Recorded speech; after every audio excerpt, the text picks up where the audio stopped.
Hey guys, welcome back to Conquest Racing Club. Welcome to 2023. We're going to continue our look into stock cars this year, and we're going to start the year off with a classic favorite of mine, which is the Merc 300 SEL. This car right here. Now, this car has a lot of historical significance to me because both my grandfathers had a version of this car. Not the AMG, but the 300 SEL. So let's get to it. So let's take a look at this car. 50 years ago, this legendary red pig was introduced to the world. And the car that we're looking at is actually a replica of the original because the original was actually destroyed or they lost track of it. So Mercedes actually took the blueprints and recreated this car because it was so iconic. So in 1967, former Mercedes-Benz engineers Hans Werner, Aufrecht, and Erhard Melcher founded AMG Motorenbau. Sorry, I'm probably bastardizing those names. However, they formed AMG and they took the engine of this car and converted it into a race car. It weighed nearly 2 tons. It was fitted with a 247 horsepower engine. It was a 6.3 liter M100 V8, making it the fastest production 4-door sedan at that time. Now, AMG engineers took this powerful unit and displaced it to 6.8 liters, increased its output to 422 horsepower, and entered this car in the 24 Hours of Spa. So when they first came on scene, it was racing against the Ford Capri RS, the Alfa Romeo GTA, and everyone who saw this car laughed at it, and it was dubbed the Red Pig. However, by the end of the race, when they finished second, people stood up and took notice, and that kind of launched AMG as a brand. Now, personally, this car is very predominant in Africa because a lot of the 300 SELs did make their way down to Africa, either to bought by political figures. But, eventually my grandfather had one. Actually, both my grandfathers had a number of versions of this car, and I believe there's still some running in Kenya to this day. So this car has a lot of meaning and is very iconic to me. But let's take a look at this car in detail now. So as you can see, it's finished in this brilliant gloss red finish. It's got really fat tires, so as you can see here, but unfortunately the compound in the tires feels very hard. But on the outside, it's got all the iconic things that you would like from an old school Mercedes. So starting with this grille, which is to me the most iconic part of this vehicle. The grille, the little emblem on the top. By the way, in Kenya, none of these emblems existed because they're all pulled off the cars. The wonderful spotlights. This reminds me of the Hella. I think this is Hella. I'm not too sure. And then when we sweep across to the driver's side, we got this brilliant gloss finish, 4 doors. So this is a 4-door sedan. You got the driver in there with his orange helmet and white suit. As we sweep around to the rear, we got a very simple rear end. We got these little tie downs here for the hood. But, nothing was changed in the interior of this car, so it weighed a ton. And that's probably why, if they'd done a little bit of weight savings, this car would probably have finished a lot higher. But let's take a look at the chassis now. To take the body off from the chassis, there's 4 screws, 1, 2, 3, and 4. So the 4th one goes right through the exhaust of the muffler there, right there. And when you do that, you can actually pull the body off.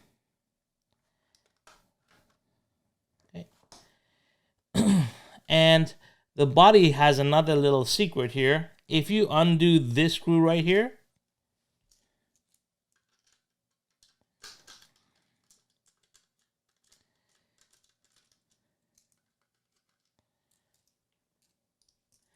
so if you undo that screw and you peel this, you can peel off the interior. So this is the first Carrera car that I've seen this on. So now the interior is a completely separate element that can be pulled right off. And you can see that it's fully detailed. The driver is cut off at just below the shoulder line, above the waist. And amazing. So I think that's pretty cool. It does add probably a little bit of weight to the vehicle. This vehicle came in at 115 grams. As you can see, the interior is pretty much just a shell now.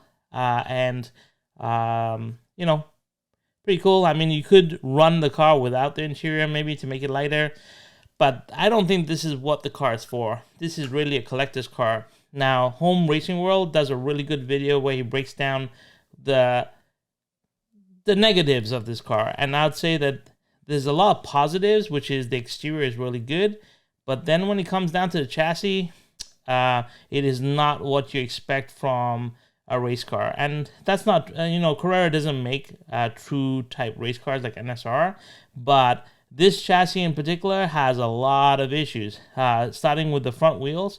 As you can see, the front wheels are not attached to each other, so there's no connecting rod, and that means that these wheels float, and the amount of slop in here is so incredible. And when you look at the slow motion footage at 1,000 frames per second, you actually see that these wheels cause the car to wobble a bit, so it throws the car off balance. However, I'm not going to go into all the details. There's a 927 tooth crown and pinion gear here system. We got the standard Carrera motor in there. It's an inline system here. It's got the digital chip. It's got lights, which I think are fantastic. But all in all, not a great running car, in my opinion.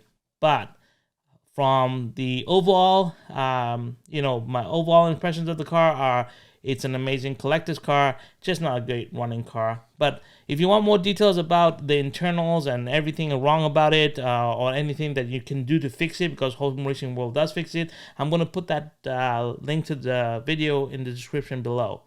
However, let's get this to trackside. Let's put it all together. Let's put some lube on here. So I'm gonna grease the gears here. I'm gonna add some oil into the bushings here, and then we're gonna put this car back together. I might just run the car a little bit on some sandpaper to roughen up the tires and get them ready for the track, and we're gonna put it on the track and see what it does.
Hey guys, welcome back from trackside. We just ran the red pig on the track right here, and it was okay.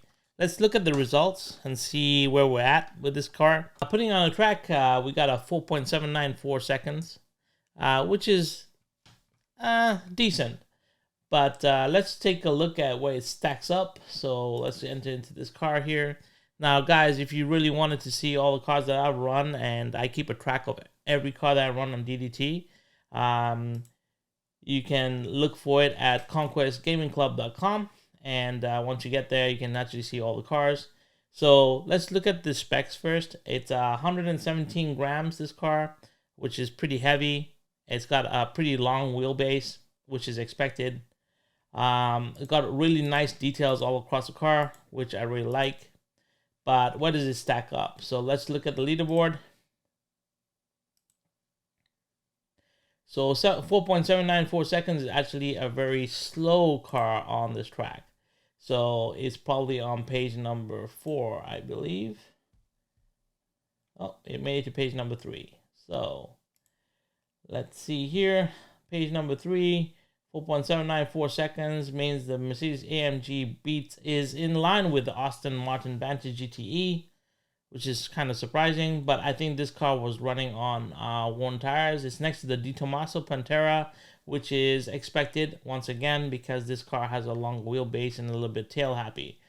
However, I believe that both the Aston Martin and the Di Tommaso could be made to go run a lot faster. Do I think the same could happen with the Mercedes? I don't think so. Reason for that is there's a lot of problems with the chassis once again. So what are my final conclusions of this car? Let's talk final thoughts on this vehicle right here. Let's talk about the final thoughts on this vehicle right here. As a collector, like I said, a lot of historic value for myself personally. So definitely happy to have it in the car. Fit, finish, amazing. Running, not so good. I think Carrera maybe dropped the ball here with the chassis and stuff. And maybe they race well against each other, but I wouldn't even know about that because I don't expect to compete with this car. This is really just a car that's going to sit on the shelf. It's going to be a shelf queen for me. Do I think you should pick one up? It's iconic. It's iconic to the automotive world. It is the start of the AMG brand, and you know how big AMG is today with the GT3s and everything else that came after, right? So definitely a part of automotive history. So if you can pick one up, I would definitely pick one up. I know they made 2 versions of this, one in yellow, one in red, but obviously the red one is the primary one to pick up. So that concludes my review of this car. Let me know your thoughts on the vehicle. Let me know in the comments below. Once again, I'm going to link a couple of videos below. We're going to do the Home Racing World video because if you do want to pick up this car and you want to know what you can do to make it better, he does a really good job explaining to you how to fix some of the problems. Other than that, I'm also going to put a link to the website where I keep all records of all cars I run on the DDT track, and that's the reason why I don't change my track layout. It stays the same because I'm keeping a repository of information. And if you like this kind of videos, I will be releasing more, obviously, throughout the year. And if you'd like to chat with me, I'm online now every Monday at 4:30 p.m. Eastern Standard Time. So I'll do a live stream. We'll answer some questions. We'll have some points of discussion. Hopefully have some guests on as well. Some car builders that I know. Marty, maybe from Two Lines, will jump on. Sunday Slot Cars. Once again, this car was bought from Sunday Slot Cars, who have now become my Carrera go-to guys and gals. Thank you, Billy and Amanda, for great service. So until next time, guys, hopefully you're having fun. Hopefully you're having fun on rails, and we'll catch you then. Take care. Bye.